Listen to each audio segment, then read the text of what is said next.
Hey there, welcome to this episode of the Affluent Entrepreneur Show. And this episode's going to be a bit of a different episode. Many of you have seen or probably saw on social media and stuff that my odometer switched categories. I went from the 50s to the 60s. I turned 60 just a little bit ago.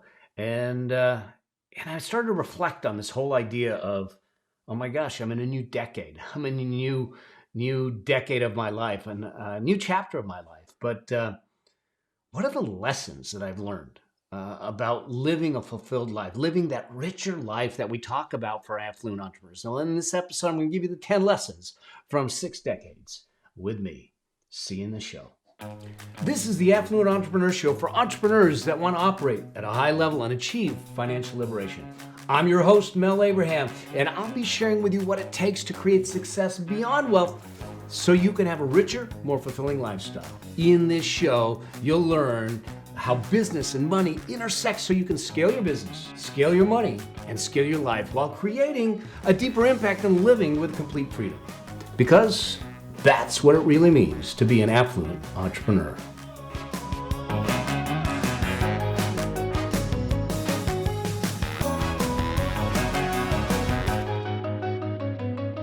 Are you looking to figure out this whole money game? Well, I got news for you.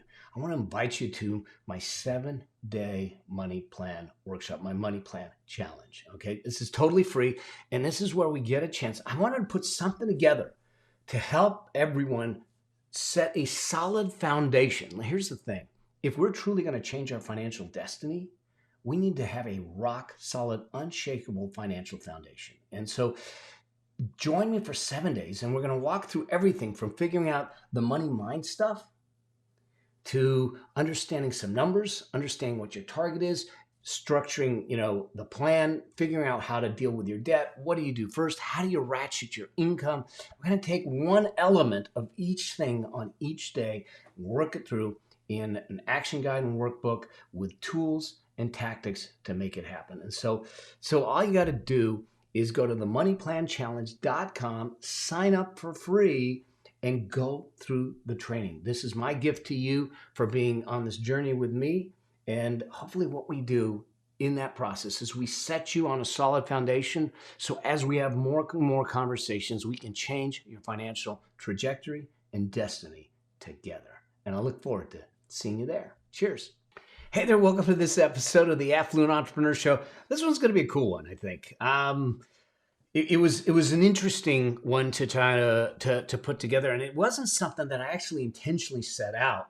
But someone had said, what have you learned in the years of your life? So, as I said, I turned 60 on September 2nd, and looking back and going, how? First off, and maybe you feel this, is that how did 6 decades go so fast? That seems so fast. I had someone tell me once. He said, time is like and life. It's like the roll of toilet paper.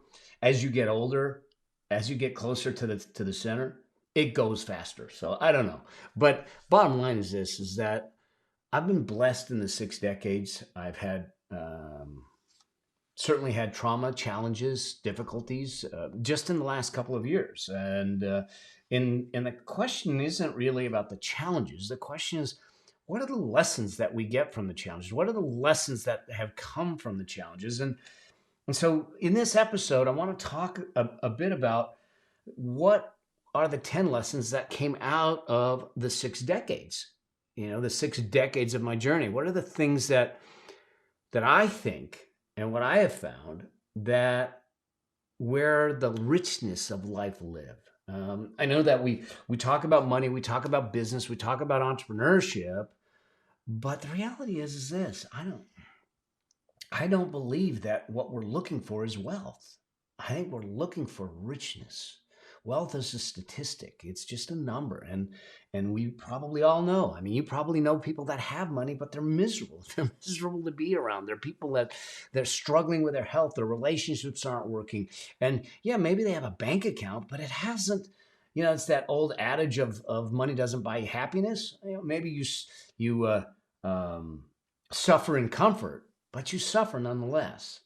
And what I want for you is truly to live a rich life. And that richness is actually defined by you. The richness is defined by what you want. And if it happens to be in a tent or a Taj Mahal, it's up to you. And I think that's really where we need to consider things. Too often we're looking to the right or the left. We're looking at social media. We're seeing the media. We're seeing the stars and the big cars and the big homes and all of that stuff. And I got to tell you, it doesn't matter. It doesn't really matter. If you don't have relationships, if you don't have health, if you don't have those things that are truly, truly meaningful, it doesn't matter about the stuff.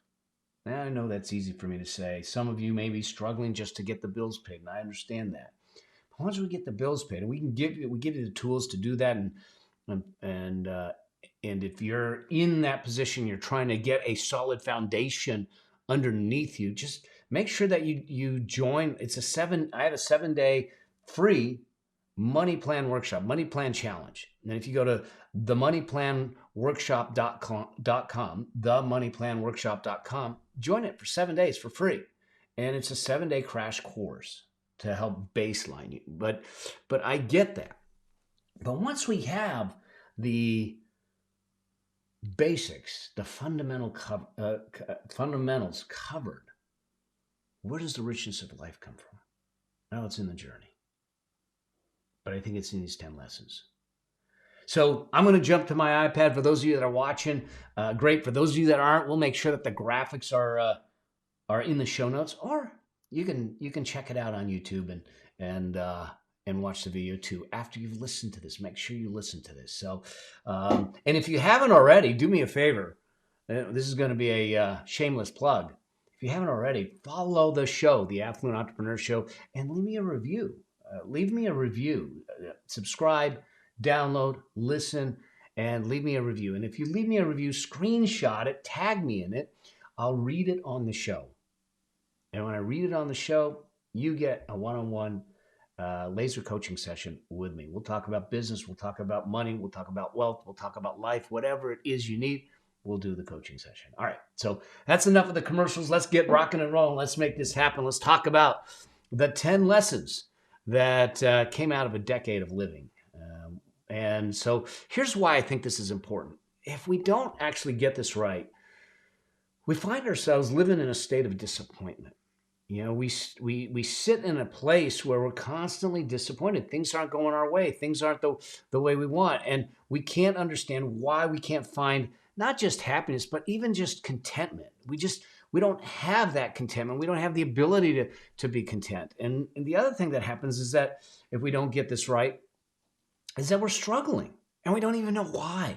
I mean, maybe for some of you, you're dealing with that right now, is that you're sitting back saying, I don't know why I'm struggling. I don't know what it is that's causing me to feel like there's angst, there's stress, there's frustration, there's unhappiness. And I think that once we start to get some other things in place, then we can start to dissipate the struggle and help us navigate that. The other thing is that your life feels like it's got no meaning. You're simply getting up. And I did this for a while. Working for that consulting firm in downtown LA, I would get up in the morning, early in the morning. I would get up at 4:30. I would go to the gym in the morning, and then I would shower at the gym, and then I would drive an hour and a half through LA traffic to downtown Los Angeles. I was a lemming. I was existing. I was creating an existence. I was making a paycheck, but I wasn't making a life. And then I would, work all day and late in the day, and then I would drive an hour back home. And the only thing that happened is I missed the traffic because I was working so late every day. And so not only was I working and struggling and frustrated, I didn't find any meaning in it. I didn't find any value in it in that sense. And I know that a lot of people will say, well, do what you love and the money will follow. Here's the thing. It's not about doing what you love and the money will follow. It's about loving what you do. When we love what we do, the struggles don't feel like struggles. They're just part of the journey. And it seems like a really minor distinction, but it's a monumental shift. So here's the thing, that when we do get this right, things change. You actually walk through life with confidence. You are built up, you're stepping in, you're saying, I'm owning my life. I'm doing the things that I want to do, the way I want to do them. When we live congruent to what we are. Bronnie Ware has a book called, I think, The 7 Regrets of Dying. And we'll make sure that we hook that up in the show notes also. The 7 Regrets of Dying. And she says one of the greatest regrets is living a life that when she, now Bronnie Ware was a hospice nurse, so she was with people at the end of their lives. She was with them, having conversations with them, and one of the deepest regrets that most people had was not living the life that they wanted, a life that they would have chosen. But can you imagine that for a moment? That you get to the end of your days and you have the realization that you didn't live your life. Man, that's a painful realization. And maybe some of you are feeling that right now, that you're feeling that you're on a path that isn't yours. That's what happened to me in that, when I was working that downtown law consulting firm. Late one night, late on a Friday night, it just like hit me like a ton of bricks at 10 o'clock at night on a Friday night, looking out at the skyline and downtown Los Angeles and realizing that I'm living someone else's life. I'm living someone else's life. This isn't the life I want. And I had taken the step. I actually walked in and quit that night. I walked in and quit. Now, I did it in a reckless way. We can talk about that on another episode. I wouldn't recommend doing it the way I did it. But the fact of the matter is that when we realize we're living someone else's life. Now, let's be clear. I'm not saying that you actually have to be happy every minute of the day, or you have to be happy in every part of your job. There are things that you aren't going to like. But if it becomes a space and a place that you're living in most of the time, we need to examine that. We ought to examine that and just say to ourselves, what happens? Because then we can start walking confidently. And the other thing that happens when we get this right is that you have the resilience. You bounce back. You turn around and are able to do the things that you want to do the way you want to do them. And if you're in alignment, living a meaningful life, like I said, that journey, it just feels like the journey. It doesn't feel like a slog and pushing a boulder uphill. And in the end, what ends up happening is that you're actually creating a meaningful life. Creating a meaningful life. Something that's meaningful to you. Something that has an impact on those that you want to serve. Something that, think about this for a moment. That you spend your day doing the things that you love to do. You make a living. I feel blessed. I get a chance to make a living doing the things that I absolutely love doing. Serving the people that I want to serve. You, my community, my audience, to be able to have conversations, to see the light of your dreams come to light and to grow. That just excites me. That's what draws me. That's my place of joy. To do that and go, they want to pay me for this. This is a wonderful place for you to be. And that you get a chance to live a life of meaning. So here's some things to know, and then let's talk about my 10 lessons from the six decades as we go through that. And I think the first thing to understand is this, is that comparisons disappoint. We live in a world of comparisons. People say it's comparisitis. It's like you're constantly looking at, what does the neighbor have? What does so-and-so have? And we started early on. Think about it as kids in high school when someone got the new fad tennis shoes. I remember when the Air Jordans came out and they were, over $100 and everything. It's like, I remember my parents going, we're not spending that kind of money on tennis shoes. But they're Air Jordans, Dad. Because we're comparing ourselves to what others have. Here's the thing we know about comparisons, is that it always creates disappointment, because we'll always find someone that has more. There's a guy that lives up the street. I live in a wonderful, wonderful community right on the beach here in Laguna Beach. Beautiful. We live in a beautiful home overlooking, right on the water. And I take a little Budo for a walk. And there's a guy up the street here. Literally, I walk by his house. He's got a Porsche. He's got a Land Cruiser. He's got one of those Mercedes G-Wagons. He had a black Aston Martin, which is my dream car, but I can't make it make financial sense. It's too crazy. But he had a black Aston Martin in the driveway. And then the next day when I'm walking Budo, all those cars were there, but now the black Aston Martin, in addition to that, is a silver Aston Martin. And I'm like going, wow. Now, I could have sat back and go, envy, jealousy, comparison. Oh, look at what they've got. But you know what? I have something more. I don't know what his life's like. I don't even know who he is, who they are. I don't know if they're a family. I don't know. Don't know them. But my point is that when we are comparing to what others have, you're always going to find someone that's bigger, better, has more, but we don't see the inside. We don't see what's underneath it all. And Lord knows when we compare ourselves to what we see on social media, come on. They're parading their best dressed on social media as if they have a perfect life. I get it.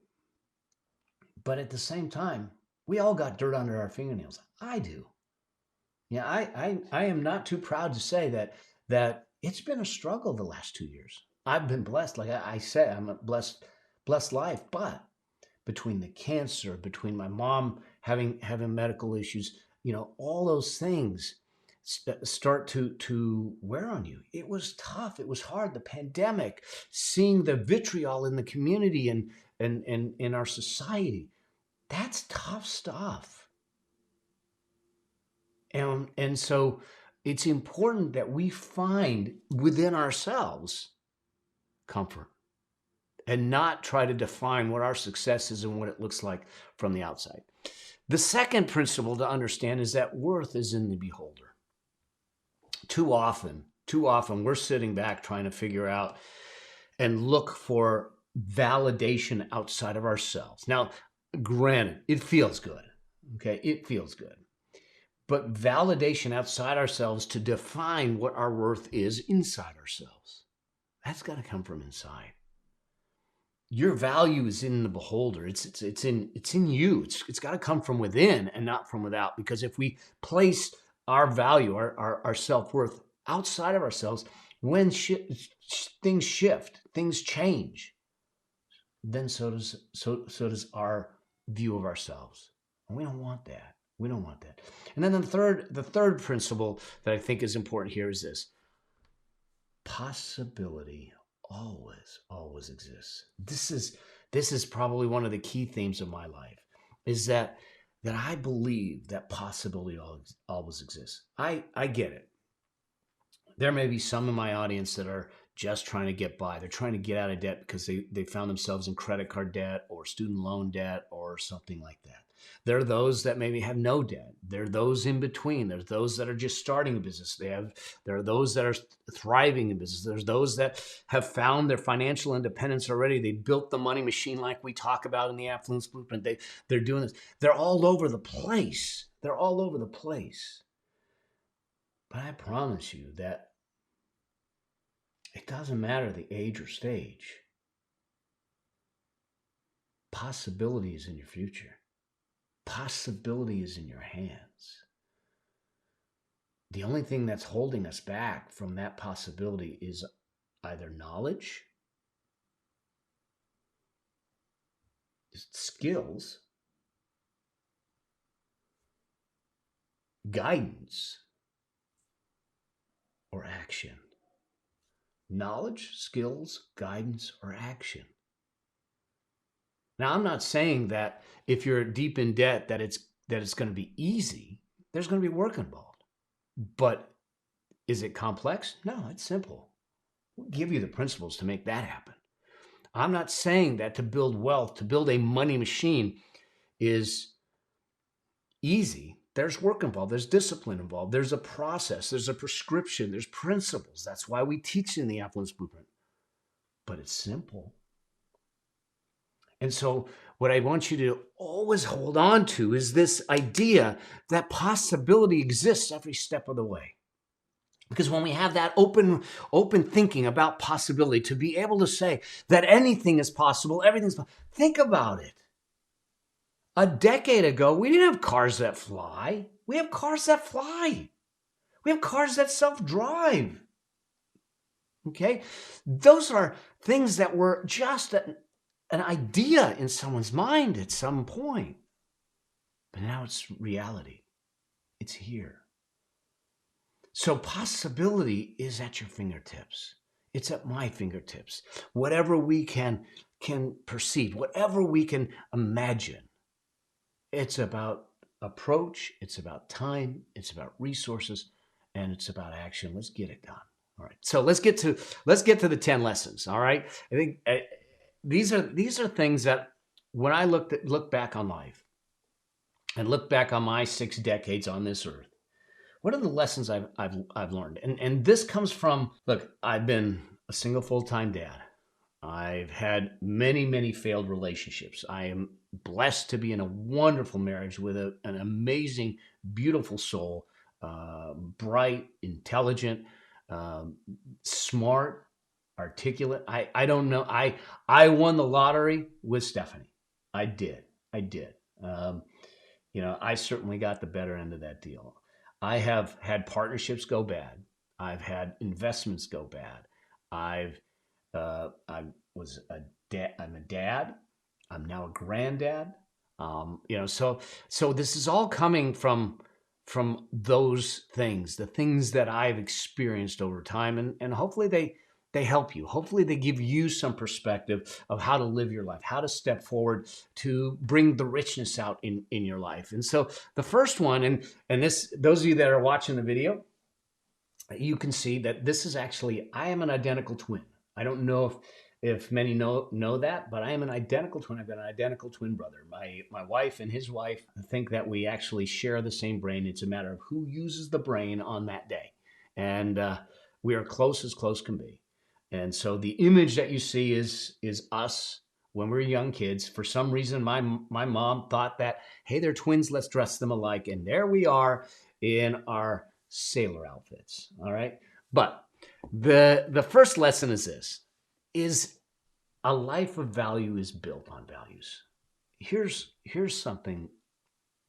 I didn't know Stephanie's dad for very long. He passed away shortly after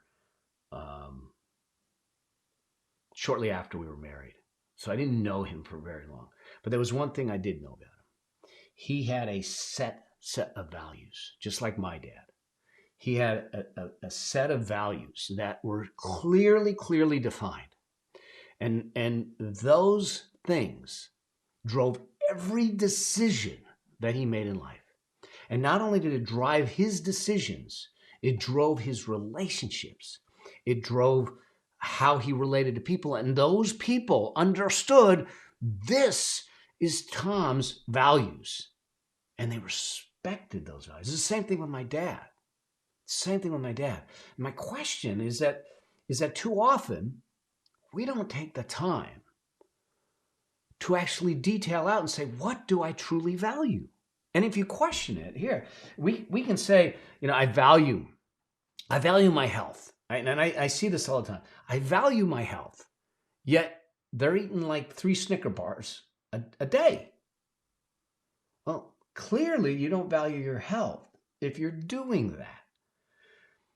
The way I start to look at it and say, all right, let's figure out what your values are, what you say your values are. And then let's compare them to the actions you're taking. See, if I truly want to understand someone's values, I don't watch their lips. I watch their feet.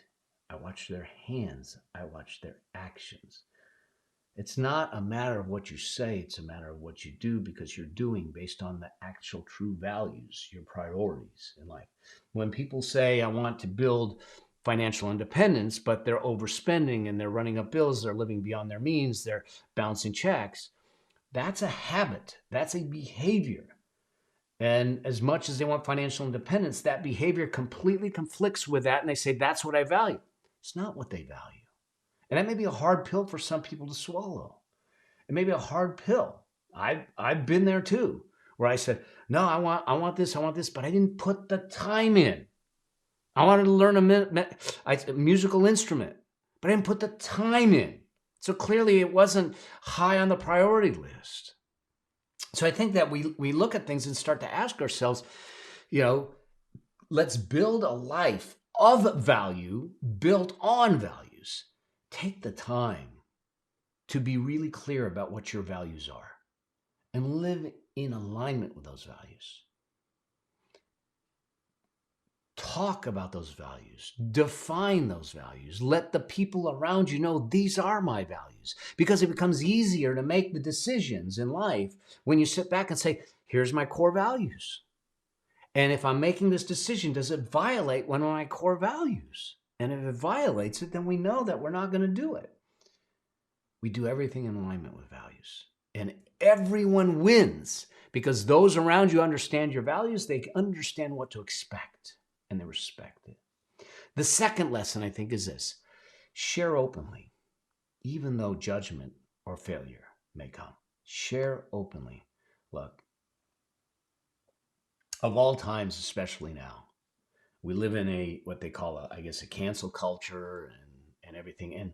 And for some reason, we seem to have lost the ability to have a decent dialogue, a conversation, and respect people's differences.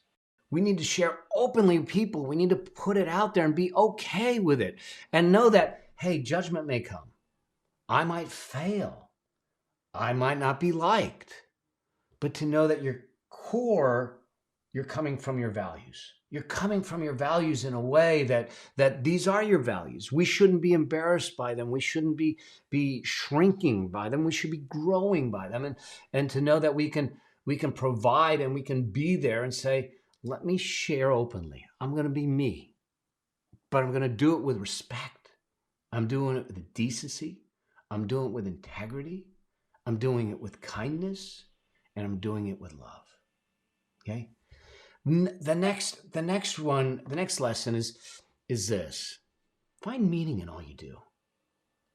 Find meaning in all you do. I remember having a conversation with a doctor early on in my cancer journey, and he says, I said, I got to get stress out of my life. He says, there's where one of the mistakes are. I said, what do you mean? He says, there's a study. And he said, there was a study where they took two Petri dishes. And one Petri dish, they put toxins. The other Petri dish, they put nutrients. And they put cells in both those Petri dishes to see what would happen. Over time, the cells in the Petri dish with the toxins stayed apart, shriveled, and died. The Petri dish that had the cells and the nutrients in it came together, flourished, and grew.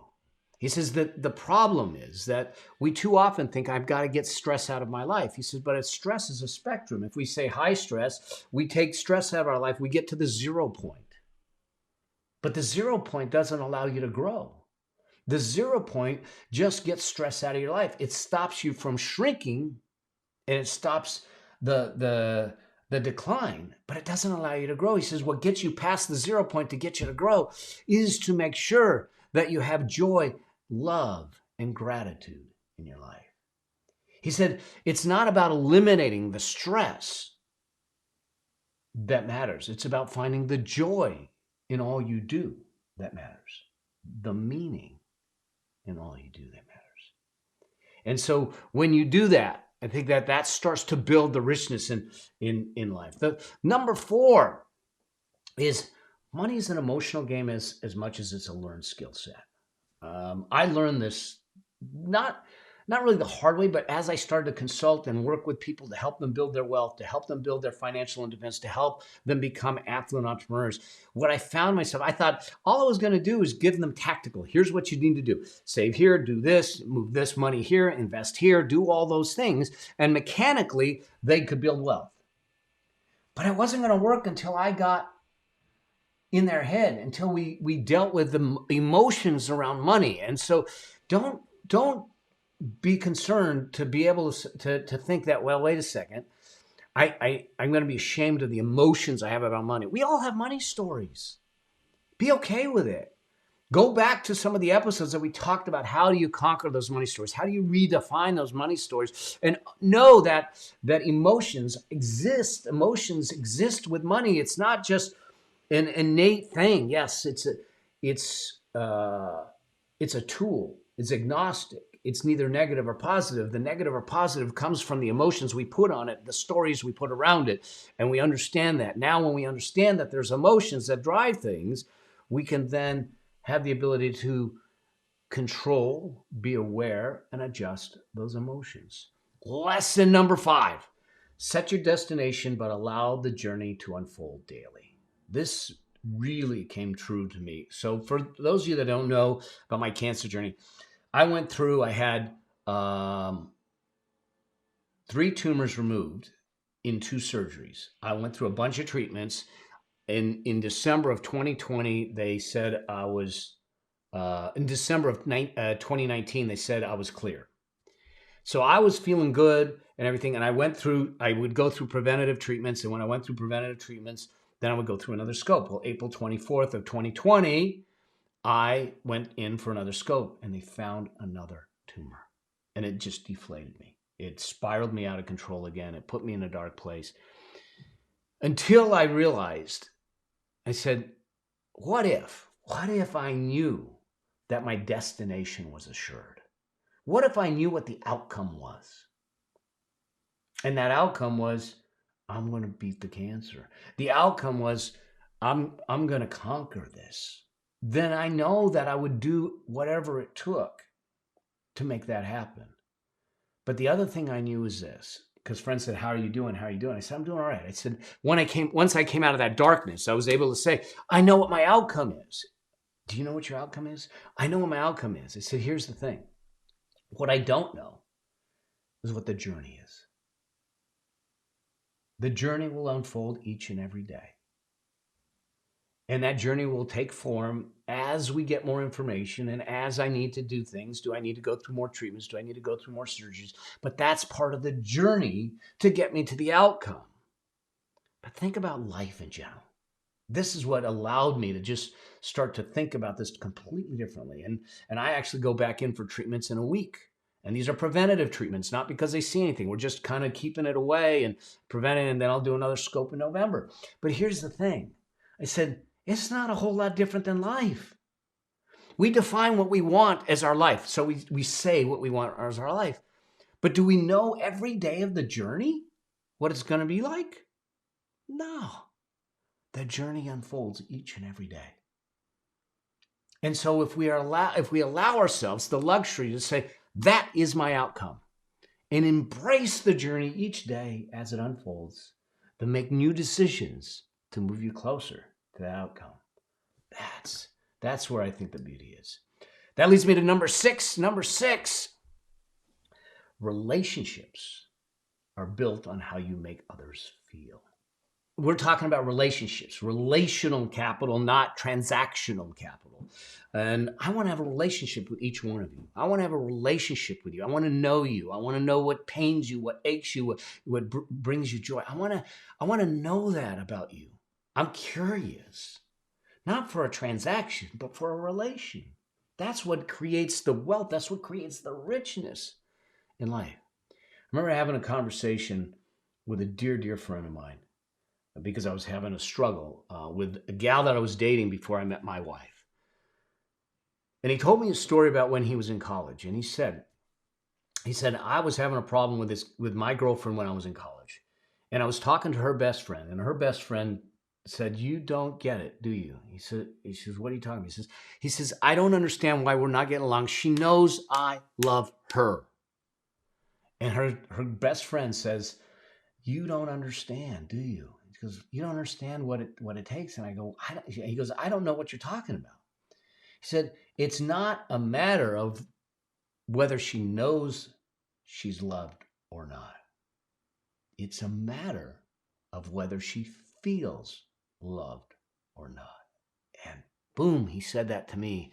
And now I look at things and I say, when I'm doing things, when I'm doing a show, or when I'm having in a heated debate, when I'm sitting there with my wife and we're having a conversation or on a difficult topic, the thing that goes through my mind is, what am I doing right now that makes sure that she feels loved, even if there's a disagreement?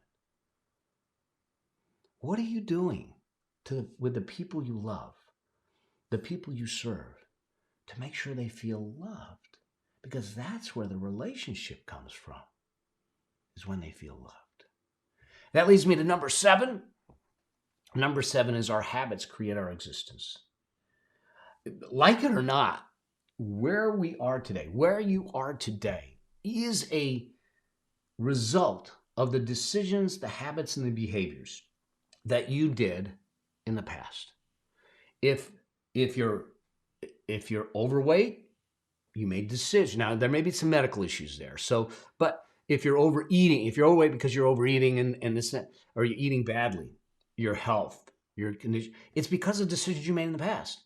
If we don't have cash in the bank, if we don't have the wealth, it's because of the decisions we made in the past. Here's the beautiful thing. Now, I don't mean to judge, and this may be hard for people to understand.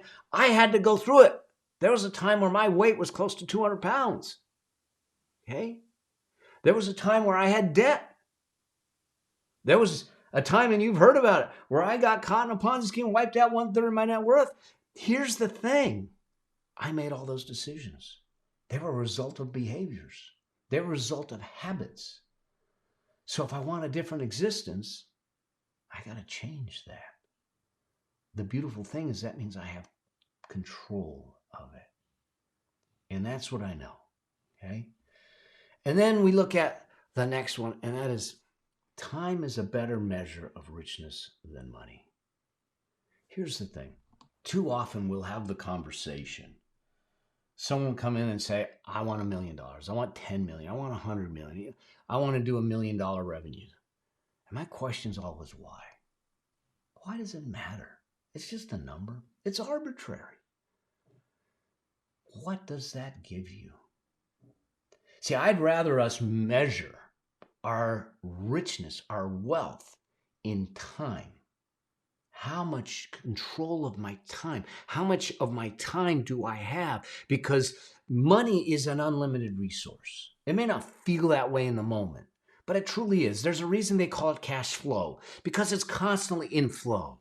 Comes in, goes out, comes in, goes out. But time is truly finite. I quickly learned this when I was smacked with the possibility of mortality. When I started to look at it and say, gosh, how much time do I have left? Now, I don't know how much time any of us have left, including myself. But I do know that there's an end to it, at least here on earth. And if that's the case, the question then is, how are we spending our time? Because the richness comes from the way we use our time and not the dollars. All of my decisions run through a lifestyle filter. How's it going to affect my life? How's it going to affect my wife's life? How's it going to affect my kids' life? How's it going to affect my beautiful granddaughter's life? And understanding that. And that leads me to number 9. Give more value than you take.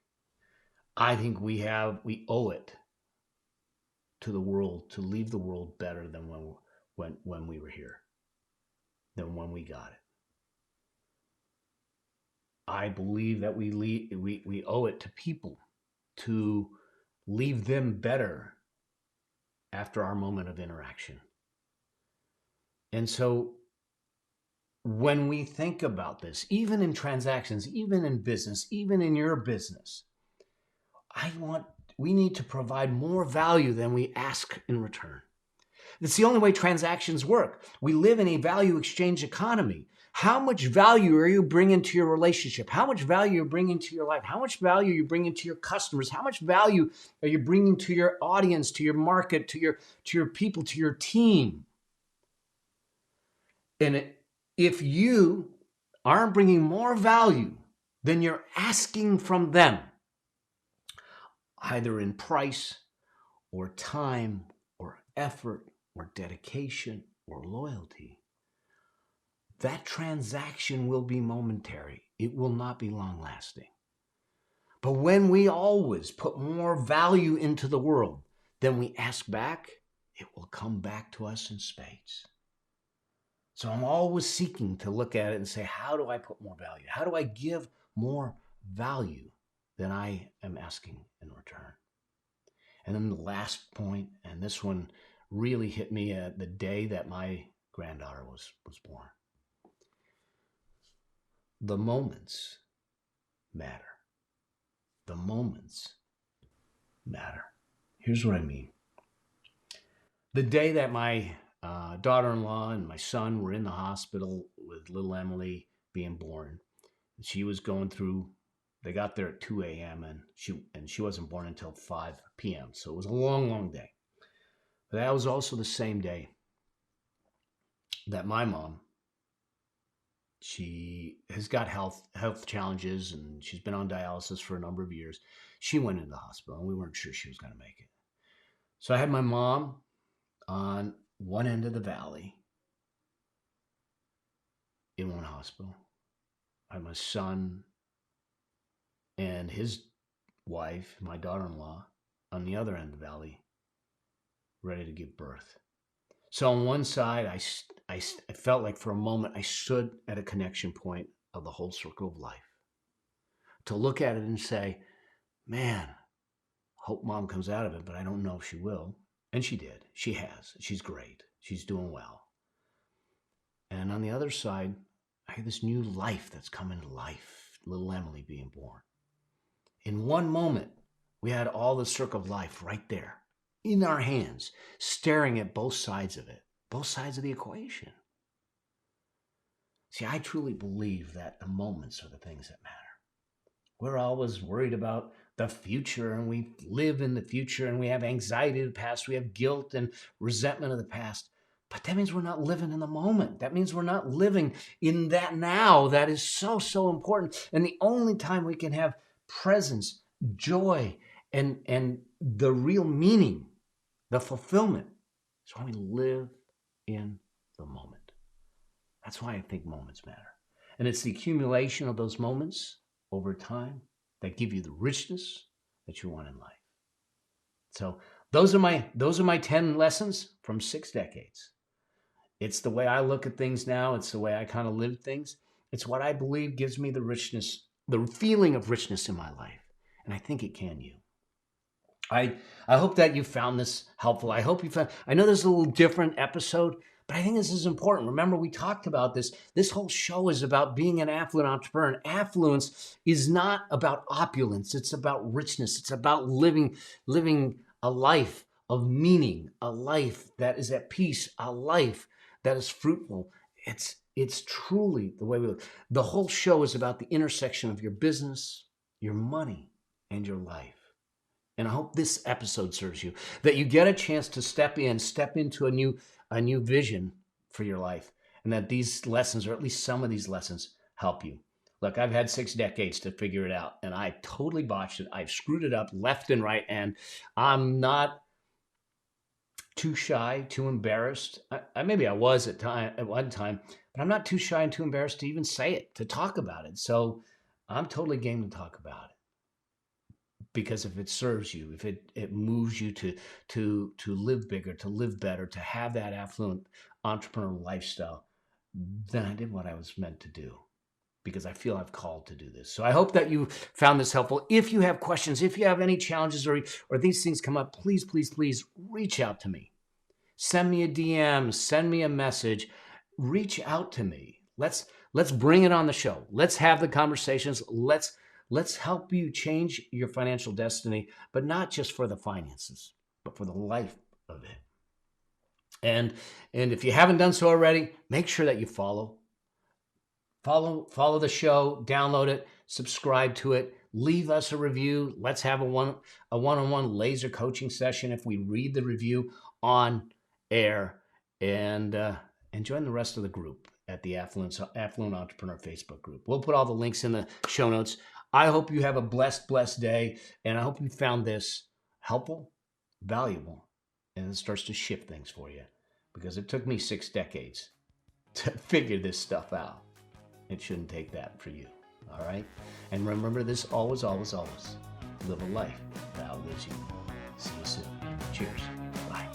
Thank you for being a part of the Affluent Entrepreneur Show with me, your host, Mel Abraham. If you want to achieve financial liberation to create an affluent lifestyle, join the Affluent Entrepreneur Facebook group at melabraham.com/group. And I'll see you there. Cheers. Bye.